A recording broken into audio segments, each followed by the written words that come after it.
나지막한 기와집들이 옹기종기 모여있는 오래된 동네. 그 중에서도 가장 구석진 골목 끝에 자리한 작은 한옥에는 8순을 넘긴 한 할머니, 박순자 할머니가 살고 있다. 이 동네에서 나고 자라 평생을 보낸 그녀에게 이 집은 그저 건물이 아니라 추억과 삶의 전부다. 골목 밖 큰 길가에는 이미 높다란 신축 아파트 공사가 한창이지만 이 작은 골목 안은 마치 시간이 멈춘 듯 옛 모습 그대로였다.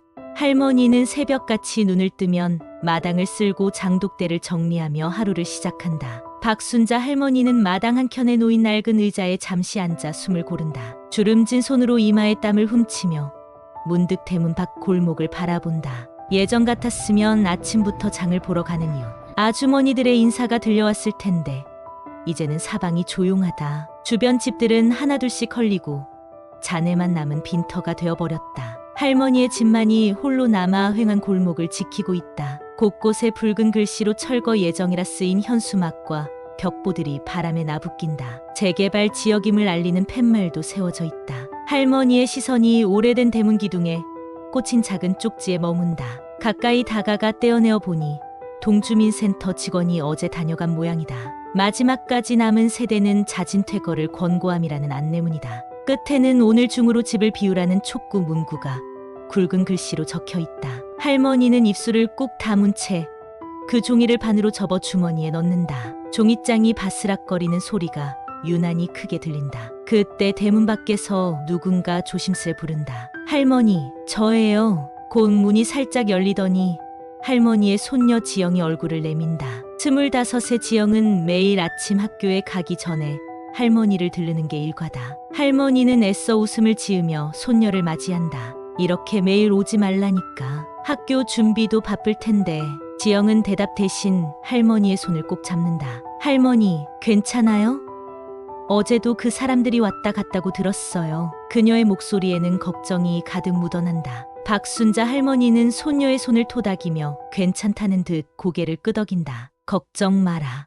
괜히 호들갑 떠는 거야. 난 절대 이 집을 비우지 않을 테니 어련히 알아서 물러가겠지.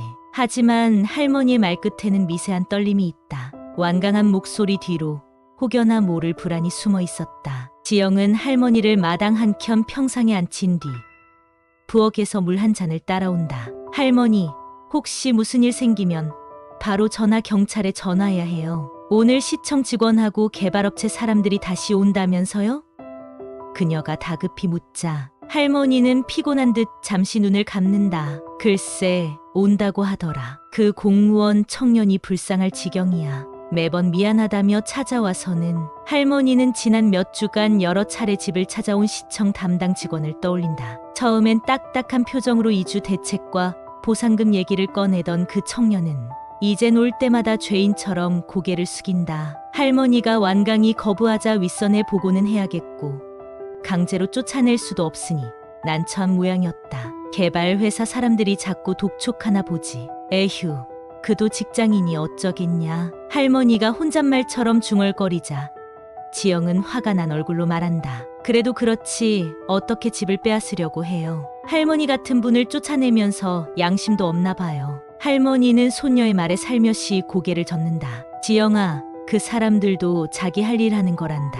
너무 화내지 마라. 다만 난 내 발로는 못 나간다. 이 말이야. 그녀의 목소리는 조용하지만 단호하다. 이 집에서 나가느니 차라리 이 집과 함께 무너져버리겠다는 각오가 담겨 있다. 지영은 할머니의 굳은 표정을 보자 애써 말문을 돌린다. 학교 마치고 바로 다시 올게요. 저도 일찍 끝나니까 혹시 그 사람들이 늦게까지 있으면 제가 오는 것 보고 겁먹고 가겠죠. 지영이 일부러 경쾌한 목소리로 말하며 웃어 보이자 할머니도 슬며시 미소 짓는다. 그렇게 손녀는 다시 할머니의 손을 꼭 잡아주곤 등교를 위해 발길을 돌린다. 대문 밖까지 바래다 주던 할머니는 손녀의 뒷모습이 골목 모퉁이 너머로 사라질 때까지 오래도록 지켜본다. 손녀가 보이지 않게 되자 할머니는 문득 한숨을 내쉰다. 할머니는 마당 안으로 천천히 걸음을 옮겨 툇마루에 걸터 앉는다. 조용한 골목을 바라보니 아이들 웃음소리로 가득했던 옛날 풍경이 아른거리는 듯했다. 이웃들과 함께 마당에서 잔치를 벌이고 아이들이 골목을 뛰놀던 시절, 모든 것이 한순간에 지나간 꿈처럼 느껴졌다. 마루 기둥에는 빛바랜 흑백 사진 한 장이 액자에 담겨 걸려 있다. 사진 속에는 젊은 시절의 박순자와 한 청년이 어깨를 나란히 하고 서 있다. 청년은 군복 차림으로 씩씩하게 웃고 있는데 바로 순자 할머니의 남편이었다. 박순자 할머니는 사진을 떼어들어 조심스레 쓸어본다. 여보, 나는 아직도 우리 약속 지키고 있어요. 당신이 지키려 했던 이 집, 내가 끝까지 지킬게요. 주름진 눈가에 눈물이 약간 맺히지만 할머니는 이내 굳은 얼굴로 눈물을 삼킨다. 그녀는 사진을 가슴에 꼭 끌어안았다가 다시 조심히 제자리에 걸어둔다. 그 순간 밖에서 자동차 엔진 소리가 들린다. 할머니는 눈살을 살짝 찌푸리며 대문 쪽을 돌아본다. 아침부터 동네에 차가 올 일은 별로 없다. 혹시나 하는 마음에 마당 끝 대문을 조금 열고 내다본다. 골목 입구로 검은 승용차 한 대와 회색 봉고차가 천천히 들어서는 모습이 보인다. 봉고차에는 뭔가 짐들이 가득 실려 있고 승용차 문짝에는 어렴풋이 개발이라는 업체 로고가 붙어 있다. 박순자 할머니는 대문을 꼭 닫는다. 그녀의 눈빛이 단단하게 굳는다. 와 보려면 와 보라는 거지. 할머니는 작게 중얼거리며 떨리는 손을 꼭 움켜쥔다. 마당 너머로 들려오는 차량 소리가 점점 가까워진다. 이윽고 대문 밖에서 누군가가 인기척을 낸다. 계십니까? 박순자 어르신, 안에 계세요? 익숙한 청년의 음성이 울렸다. 시청 재개발 담당 공무원 최종민 주무관이었다. 할머니가 천천히 대문을 열고 나가자 공무원 뒤로 양복 차림의 중년, 남성 한 명과 작업복을 입은 인부 몇 명이 서 있다. 중년 남성은 이 지역 재개발 시행사 대표 정만식이다. 정만식은 인상을 쓰며 말없이 집을 훑어보고 있었다. 최 공무원이 머뭇거리며 입을 연다. 어르신, 또 뵙네요. 오늘은 제가 아니라 구청장님까지 직접 나오시라고 하셔서. 그의 등 뒤로 고개를 든 정만식 대표가 퉁명스럽게 끼어든다. 시간 없으니 용건만 간단히 하지요. 정만식은 앞으로 나서며 비죽 비웃는 표정을 짓는다. 박순자 어르신, 이 동네에서 마지막까지 안 나가고 버티시는 분이죠? 이제 그만 결정하셔야지. 그는 어르신이라고 부르면서도 존중이라고는 없는 말투였다. 박순자 할머니는 눈도 깜빡이지 않고 그들을 응시한다. 여기가 내 집인데 내가 왜 나가야 하는지 그 이유부터 제대로 들어봅시다. 그러자 정만식은 코웃음을 친다. 재개발 구역 지정된 건 이미 다 결정난 일이에요. 다른 주민들은 다 보상받고 이주했는데 혼자 남아서 모두에게 피해 주시면 곤란하지 않습니까? 그의 목소리에는 은근한 협박이 섞여 있었다. 피해? 누가 피해를 봤다는 거요? 할머니가 조용히 반문하자 정만식은 기다렸다는 듯 말을 이어간다. 할머니 한 분 때문에 공사가 지연되면 추가 비용이 어마어마합니다. 조합원들, 그러니까 이웃분들도 손해를 보고 있어요. 다들 새 아파트 들어갈 날만 손꼽아 기다리는데 이러시면 안 되죠. 최 공무원이 옆에서 눈치를 보며 거든다. 어르신, 사실입니다. 저희도 최대한 지원해드리려고 했지만 이제 기한이 많이 지났습니다. 오늘까지 자진해서 이주하지 않으시면 어쩔 수 없이 명도 소송을 통한 강제 집행 절차를 밟게 될 수도 있습니다. 그의 말투는 조심스러웠지만 단호함이 섞여 있었다. 박순자 할머니는 입을 굳게 다문 채 묵묵히 둘을 바라본다. 정만식은 짜증난다는 듯 손목시계를 흘깃 보더니 낮은 목소리로 속삭인다. 그리고 혹시 강제로 나가시게 되면 지금 드린 이주 보상금 제한도 다 소용없어지는 거 아시죠? 그 말에 최 공무원이 깜짝 놀라 정만식을 돌아본다. 대표님, 그렇게까지 말씀하시면.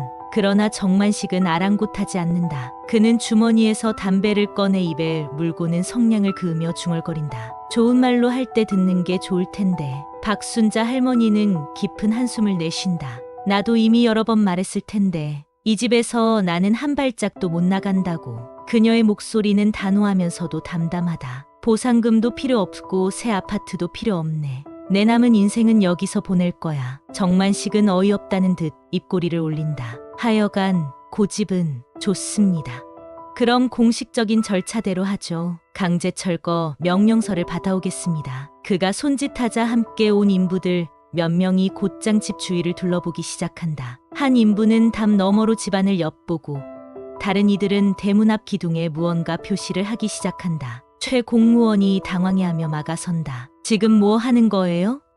명령서도 없이 이러면 정만식이 담배 연기를 뿜으며 냉소적으로 대답한다. 집행까지 시간 아까우니 사전 준비 좀 하는 거요. 틀린 말은 아니잖소. 이어 정만식은 휴대전화로 어디론가 전화를 건다. 어이, 지금 당장 굴착기 한 대 들여보내. 현장 준비 시작하게. 그가 전화를 끊자 얼마 지나지 않아 골목 끝에서 엔진 소리가 다시 들려요. 구석에 대기하고 있던 노란 굴착기가 천천히 움직여 이쪽으로 다가오고 있었다. 최 공무원은 깜짝 놀라 두 손을 내저으며 정만식을 향해 외친다. 대표님, 아직 이르잖습니까? 협의도 완료 안 됐는데 이렇게 하면 불법이에요. 정만식은 성깔을 드러내며 고함친다. 이 사람아, 그냥 집 주변 폐자재나 정리하라는 거야. 누가 철거하재? 방해 말고 비켜요. 그는 눈을 부라리며 최 공무원을 밀쳐낸다. 박순자 할머니는 두 사람의 언쟁을 지켜보다가 집 안으로 발걸음을 돌린다. 잠시 후 그녀는 마당에서 커다란 플래카드 하나를 들고 나온다. 흰 천에 붉은 글씨로 내 집은 내가 지킨다 라고 써진 손글씨 현수막이었다. 할머니는 그것을 대문 위에 높이 내건다. 저런 걸 준비해 두셨네. 정만식이 코웃음 치며 굴착기 쪽을 힐끔 본다. 이윽고 굴착기가 바로 옆 빈집의 담벼락을 부수기 시작한다. 할머니의 집 바로 옆집이 순식간에 무너져 내리며 엄청난 먼지 구름이 피어오른다. 마당 담장 너머로 돌조각들이 날아들고 집마당 곳곳에 파편이 떨어진다. 박순자 할머니는 흔들거리는 땅을 붙잡고 간신히 서 있다. 최 공무원이 질겁하여 소리친다. 멈춰. 지금 당장 멈추라고. 그러나 굴착기는 이미 빈집 잔해를 쳐부수며 진동을 일으킨다. 정만식은 일부러 못 들은 척 연기하며 담배를 비벼 끄고는 할머니 쪽으로 몇 걸음 다가온다. 보시다시피 아주 위험합니다. 어르신 다치시면 어쩌려고 이러십니까? 미련두지 말고 어서 대피하세요. 그의 말은 걱정인 척하지만 표정은 전혀 아니었다. 할머니는 연신 기침을 하면서도 꼿꼿이 선 채 소리친다. 이러면 내가 겁먹고 달아날 줄 알았나. 이 집이 무너지면 너희도 다 같이 끝장이야. 박순자 할머니의 외침에 정만식은 비웃으며 대꾸한다. 참으로 대단한 투짓입니다. 하지만 몸 상하면 손해죠. 그는 옆에 서 있던 인부를 향해 눈짓한다. 인부 둘이 할머니 쪽으로 슬금슬금 다가온다. 그들은 작업모를 푹 눌러쓰고 마스크를 쓴 채였다. 할머니, 위험하니 피하시죠. 겉으론 공손하지만 단단히 팔을 붙잡을 태세다. 바로 그때 골목 끝에서 누군가 높은 목소리로 외친다. 하지 마세요. 모두의 시선이 향한 곳에는 등교를 마치고 불이 나게 돌아온 손녀 지영이 서 있다. 숨을 헐떡이며 달려온 지영은 먼저 굴착기 앞을 막아서며 두 팔을 벌린다. 할머니한테 손대지 마세요. 그리고 불법으로 철거부터 하면 어떡해요? 지영은 눈물을 글썽이며 외친다. 뜻밖의 젊은 여성의 등장이 잠시나마 상황을 멈추게 한다. 굴착기도 속도를 늦추며 멈춰선다. 정만식은 인부들에게 손짓해 물러나게 한 뒤 지영에게 다가간다. 이 아가씨 뭐야? 가족인가 보네. 학생, 공부나 하지 왜 나서고 그래? 그는 비아냥거리며 말을 내뱉는다. 지영은 주눅 들지 않고 쏘아붙인다. 저는 이 집 손녀예요. 법도 무시하고 마음대로 굴착기부터 들이밀면 다인 줄 아세요? 당장 그 기계 치우지 못해요? 정만식의 이마에 핏줄이 서는 듯하다. 그러나 최 공무원이 먼저 나서서 진정시킨다. 대표님, 일단 오늘은 여기까지만 하시죠. 손녀분도 계시고 위험합니다. 정만식은 번득이는 눈으로 할머니와 손녀를 차례로 노려본다. 그러나 결국 굴착기를 향해 소리친다. 집 앞 작업 인부들이 굴착기와 함께 물러난다. 좋습니다. 오늘은 이만 물러가죠. 하지만 내일은 다를 거라고 생각하세요. 정만식은 돌아서기 전 마지막으로 할머니에게 쏘아붙인다. 내일 아침까지 안 나가시면 강제 집행인 걸 알죠?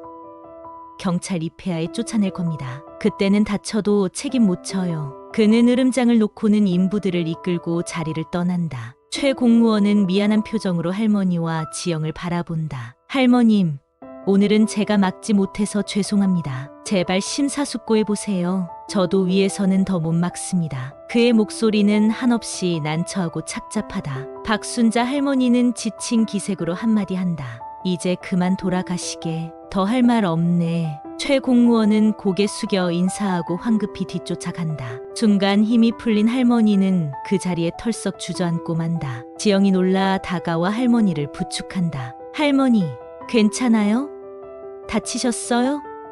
다행히 할머니의 상태는 위급하지 않았지만 충격으로 다리가 풀린 듯 보였다. 지영은 재빨리 집 안으로 할머니를 모시고 들어간다. 거실 한켠 먼지가 소복이 내려앉은 테이블 위에 방금 전에 집안에 날아든 벽돌 조각이 놓여있다. 지영은 화가 치밀어 그것을 집어들었다가 할머니를 보고 겨우 참는다. 할머니, 이러다 진짜 큰일 나겠어요. 오늘 보셨죠? 저 사람들 수단 방법 안 가려요. 지영이 눈물을 훔치며 말한다. 할머니는 멍하니 벽에 걸린 남편의 사진을 바라보다가 굳은 목소리로 뱉어낸다. 그래, 이제 정말 각오 단단히 해야겠구나. 그녀는 소녀의 손을 잡고 살며시 쥐어준다. 지영아, 미안하다. 너까지 이런 꼴 보게 해서. 하지만 난 포기 못한다. 할머니의 눈가에도 이내 눈물이 맺힌다. 여긴 내 할아버지랑 나랑 그리고 내 엄마 아빠, 우리 가족의 땀과 삶이 베인 곳이야. 그냥 돈 생긴다고 버릴 수 있는 곳이 아니란다. 지영은 흐르는 눈물을 닦으며 고개를 끄덕인다. 알아요. 할머니 마음 알아요. 저도 포기하지 말라고 했잖아요. 그녀는 손등으로 눈물을 훔치며 결연한 표정을 짓는다. 잠시 뒤 지영은 무언가 결심한 듯 휴대전화를 꺼낸다. 할머니, 이대로 당하고만 있진 않을 거예요. 저 기자님 한 분 아는데 연락해 볼게요. 이런 건 세상에 알려야 해요. 박순자 할머니는 놀란 눈으로 손녀를 바라본다. 기자라니?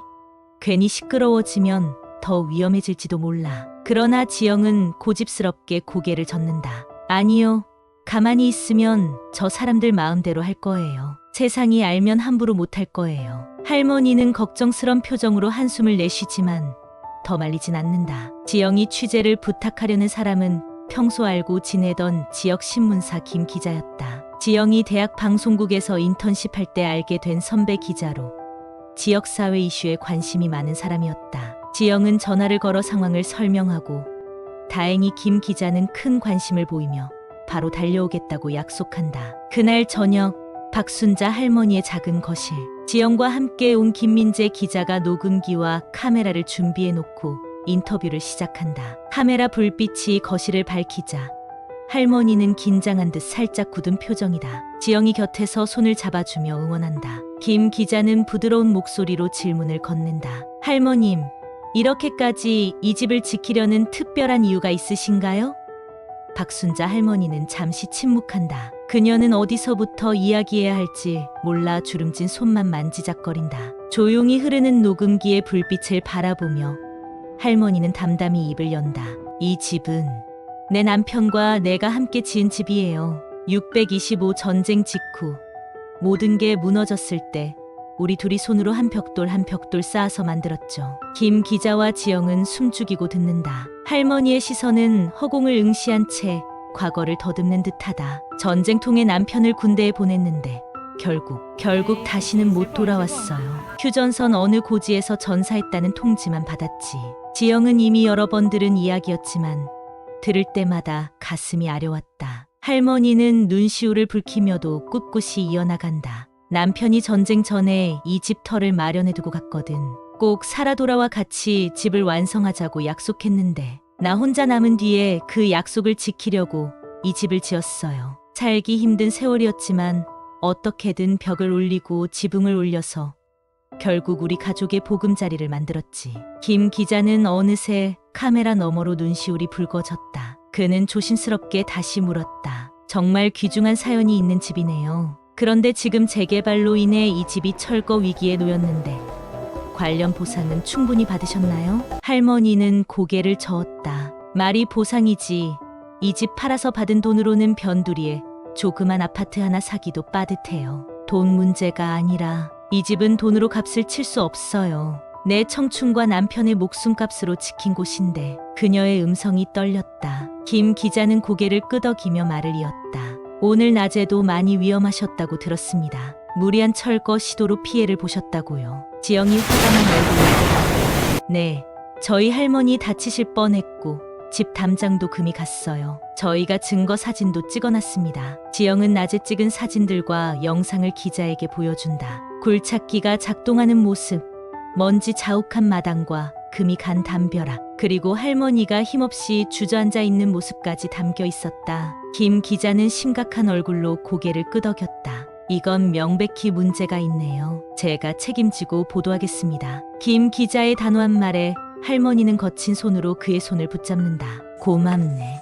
이런 누추한 곳까지 와줘서 괜히 나 때문에 힘든 일 겪는 거 아닌지 모르겠어. 김 기자는 손을 내저으며 미소 짓는다. 아닙니다, 할머님.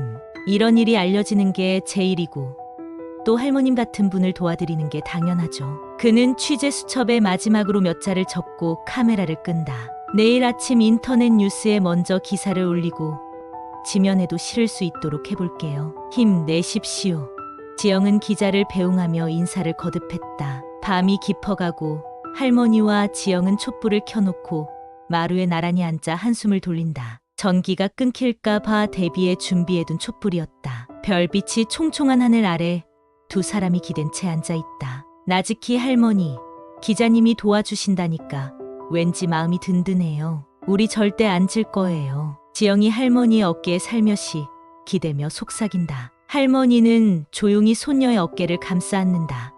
그래, 함께 있으니 무서울 것 없다. 그러나 할머니의 두 눈은 지평선 너머를 응시한 채 잠을 이루지 못한다. 내일 무슨 일이 닥칠지 그녀는 누구보다 잘 알고 있었다. 다음 날 아침 7시 여명과 함께 박순자 할머니의 집 앞 골목에 다시 사람들이 모여들었다. 구청 직원 최종민과 정만식 대표, 그리고 몇 명의 건장한 철거 용역, 거기에 경찰관 2명까지 함께였다. 집 앞에는 법원 집행관이 가져온 강제 집행 영장까지 준비되어 있었다. 김민재 기자도 일찍부터 현장에 나와 카메라를 들고 서 있었다. 전날 밤 그의 인터넷 기사 제목은 내 집은 내가 지킨다. 재개발 마지막 남은 한옥의 눈물이었다. 기사는 여러 커뮤니티에 공유되어 꽤 화제가 되었고 이를 본 일부 시민들이 응원의 댓글을 달아주기도 했다. 그러나 정만식의 움직임을 막기엔 역부족이었다. 정만식은 이를 악문 채 경찰과 함께 집 앞에 다가선다. 박순자 씨, 오늘은 공무집행입니다. 협조하세요. 한 경찰관이 대문 앞에서 큰 소리로 공식 절차를 읊는다. 안에서 아무 대답이 없다. 대문은 굳게 잠긴 채 인기척이 없었다. 정만식이 초조한 듯 최 공무원을 흘겨본다. 최종민 주무관이 조심스레 문을 두드린다. 할머님, 열어주세요.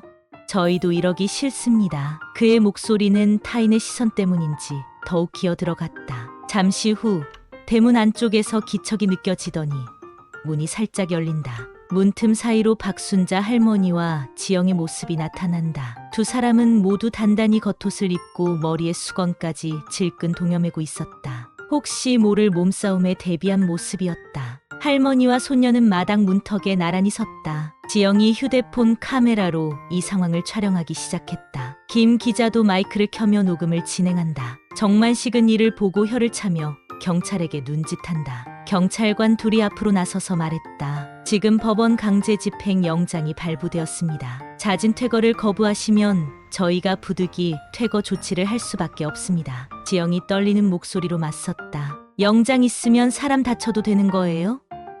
여기는 제 할머니 집이에요. 함부로 들어오면 불법 침입으로 신고할 거예요.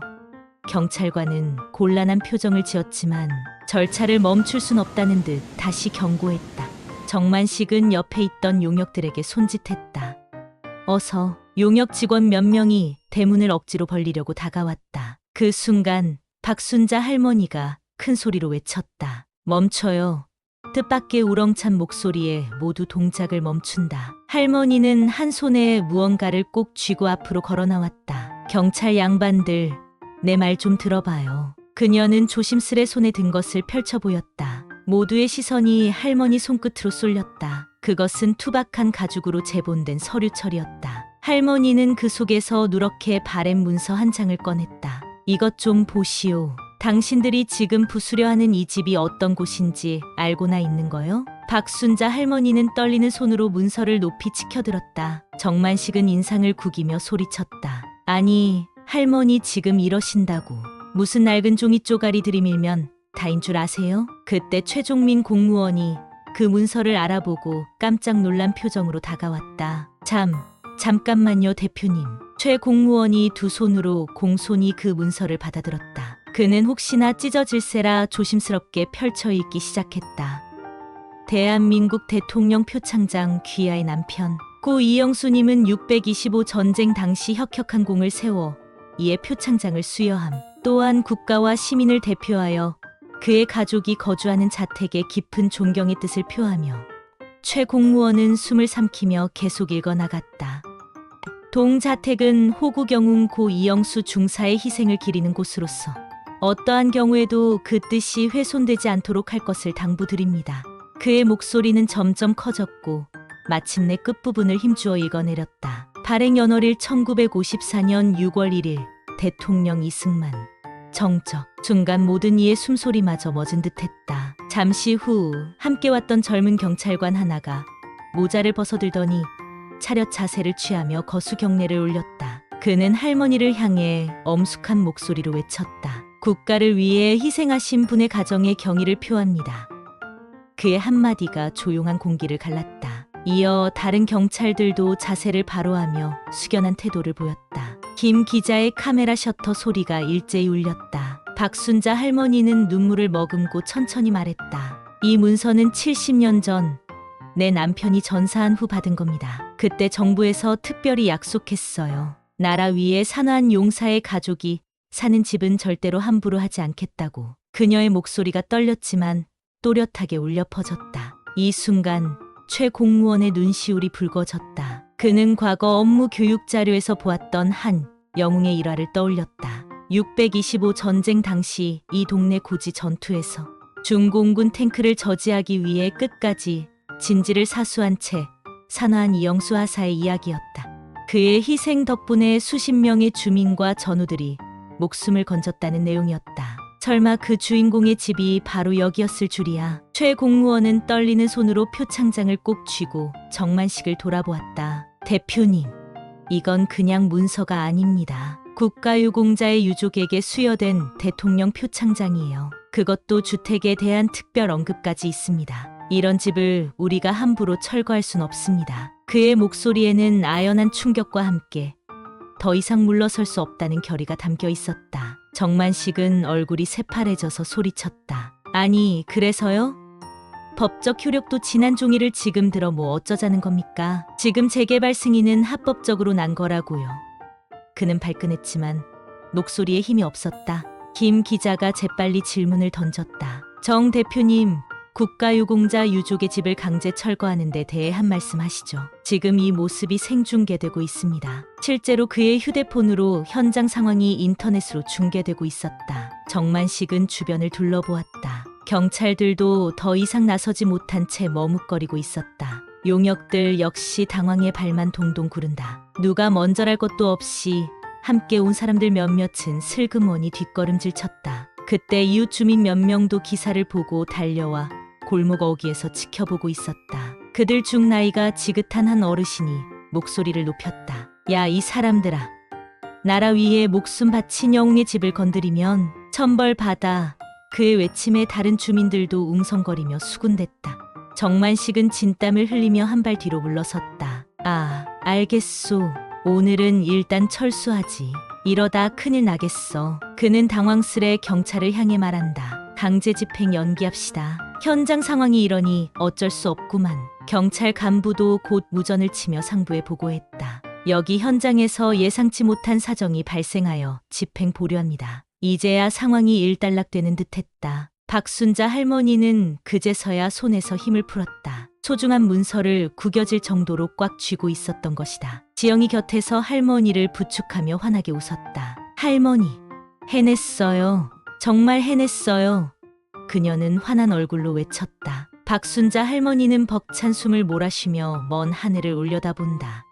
여보, 우리가 이겼어요. 그녀의 눈에서 뜨거운 눈물이 주르륵 흘러내렸다. 몇 주 후 따스한 햇살이 내리쬐는 오후, 박순자 할머니의 집 앞 골목에는 작은 현판 제막식이 열리고 있다. 구청 관계자들과 인근 주민들, 그리고 취재진까지 모여 삼삼오오 서 있었다. 집 대문 옆 기둥에는 하얀 천으로 가린 새 현판 하나가 세워져 있다. 구청장이 직접 나와 마이크 앞에서 짧은 인사말을 전했다. 오늘 우리는 이 자리에서 한 영웅의 희생을 기리고 그의 가족이 지켜온 소중한 보금자리를 예우하고자 합니다. 그의 말이 끝나자 우레와 같은 박수가 터져나왔다. 박순자 할머니는 단정한 한복 차림으로 손녀 지영의 부축을 받으며 귀빈석으로 나왔다. 최종민 공무원도 그 곁에 함께했다. 그는 할머니에게 살며시 속삭였다. 할머님, 정말 축하드립니다. 이제 이 집은 공식적으로 이영수 하사 기념 한옥으로 등록되었습니다.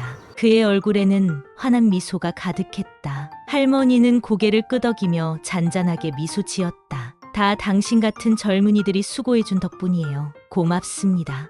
최 공무원은 부끄러운 듯 뒷머리를 만지작였다. 아닙니다. 제가 오히려 감사드립니다. 할머님께 많이 배웠습니다. 이윽고 제막식의 하이라이트가 다가왔다. 구청장과 할머니가 함께 현판을 가린 천을 잡아내리는 순간 모두의 눈에 새로운 현판 글자가 들어왔다. 호국영웅 이영수 하사 추모 가옥 순간 다시 한번 박수가 크게 울려 퍼졌다. 지영은 감격에 눈물을 글썽이며 할머니를 끌어안았다. 할머니, 너무 멋져요. 할아버지도 하늘에서 보고 계시겠죠? 할머니는 참았던 눈물이 뚝뚝 떨어지도록 울음을 터뜨리며 손녀를 다독였다. 그럼 보고 계실 거야. 우리 영감이 얼마나 기뻐하고 있겠니? 바로 그때 모여있던 사람들 사이에서 40대 남성 한 명이 머뭇거리며 앞으로 나왔다. 이 동네 출신으로 재개발 추진위원회에서 일했던 김상철 씨였다. 그는 한때 박순자 할머니를 향해 빨리 이주하라고 독촉하던 주민이었다. 김상철 씨는 고개를 숙이며 진심 어린 목소리로 말했다. 할머님, 제가 어리석었습니다. 그동안 할머님 마음도 모르고 재개발 빨리 되기만 바랐어요. 진심으로 사과드립니다. 모두의 시선이 집중된 가운데 박순자 할머니는 천천히 다가가 그의 손을 잡았다. 고맙네. 이젠 다 잘 될 거야. 젊은 사람들이 새 집에서 행복하게 사는 것도 나쁘진 않지. 하지만 가끔은 이 할미 집에도 놀러 오게. 옛날 얘기도 들려주고 하면서 할머니의 따뜻한 대답에 김상철 씨는 눈시울을 붉혔다. 주변에서 다시 한번 박수가 번졌다. 사람들 사이로 김민재 기자도 카메라를 들고 환하게 웃고 있었다. 그는 지영과 눈이 마주치자 힘찬 엄지손가락을 치켜세웠다. 지영도 환한 미소로 응답했다. 한편 정만식 대표는 이번 사건 이후 여론의 거센 질타를 받았다. 국가유공자 가족을 홀대한 개발업자로 낙인 찍히며 결국 사업에서 손을 떼야 했다. 새로 투입된 시행사는 기존 계획을 전면 재검토했고 박순자 할머니의 한옥을 보존하는 방향으로 재개발을 진행하기로 결정했다. 할머니의 집은 앞으로도 그대로 이 자리에 남아 역사와 추억을 이어갈 것이다. 제막식이 끝난 후 주민들과 관계자들이 하나둘 자리를 떠났다. 박순자 할머니는 지영, 최 공무원, 김 기자와 함께 마당에 들어앉아 정겹게 담소를 나눴다. 에휴, 내가 별일 다 겪었지. 다들 정말 고생 많았어요. 할머니가 손수차를 따라내며 말했다. 지영이 활짝 웃으며 대답했다. 할머니가 제일 고생하셨죠. 끝까지 버텨내셨으니까요. 김 기자도 맞장구 쳤다. 맞아요. 할머님이 용기를 잃지 않으셨기에 우리 모두가 함께할 수 있었던 거예요. 최 공무원도 찻잔을 들며 정중히 인사했다. 건강하십시오, 할머님. 이번 일을 계기로 저희 행정도 많이 배웠습니다. 정말 존경합니다. 박순자 할머니는 이들을 둘러보며 감사의 미소를 지었다. 고마운 애들. 정말 고마워. 나는 그저 내 남은 날들을 이 집에서 평화롭게 보내면 그뿐이야. 이렇게 지켜줘서 다들 내 가족이나 다름없어. 지영은 할머니 어깨에 기대며 장난스럽게 말했다. 할머니, 이제 걱정 없어요. 저도 졸업하면 이 집에서 쭉 할머니랑 살 거예요. 절대 혼자 두는 일 없을 거예요. 할머니는 웃으며 고개를 저었다. 아이쿠, 내 손녀 학교 졸업하면 시집도 가야지. 나랑 여기서 늙어갈 테냐? 모두 함께 웃음을 터뜨렸다. 석양 무렵 할머니의 집 지붕 위로 노을빛이 따스하게 내려앉는다. 집대문 옆에 새로 단 현판은 빛을 받아 반짝이고 그 아래로 할머니와 지영이 나란히 서서 글자를 올려다본다. 정말 아름답네요, 할머니. 지영의 말에 할머니는 조용히 미소 지었다. 그래, 참 오래 버텨온 보람이 있구나. 그녀는 소녀의 손을 잡고 살며시 쥐었다. 박순자 할머니는 마음속으로 남편에게 조용히 말을 건넸다. 여보, 우리의 집이 드디어 인정받았어. 당신의 희생도 우리의 추억도 모두가 알아줬어. 그녀는 이어서 눈을 감은 채 나지막이 속삭였다. 이제야 마음 놓고 편히 쉴 수 있겠네. 곁에서 손녀는 할머니의 손을 꼭 잡은 채 천천히 눈물을 훔쳤다. 서로의 온기가 전해지는 두 사람의 그림자가 마당에 길게 드리워졌다. 그렇게 재개발로 시작된 소동은 한 장의 문서와 한 가족의 굳은 의지로 막을 내렸다. 오래된 한옥 한 채는 무자비한 삼날을 이겨냈고 그 안에 깃든 가족의 사랑과 역사도 함께 지켜낼 수 있었다. 동네 주민들은 이 일을 계기로 진정한 발전의 의미를 되새기게 되었다. 낡은 것을 모두 허무는 것이 능사가 아니라 지켜야 할 가치를 품고 나아가는 것의 중요함을 깨달은 것이다. 모두가 한마음으로 할머니에게 존경을 표했고 그동안 알지 못했던 이웃의 이야기에 가슴 뭉클해했다. 오늘 사연 재미있게 들어주셨나요? 마음에 드셨다면 구독과 좋아요 부탁드립니다. 그리고 여러분의 소중한 의견은 댓글로 많이 남겨주세요. 그럼 저는 이만 물러가겠습니다. 들어주셔서 감사합니다.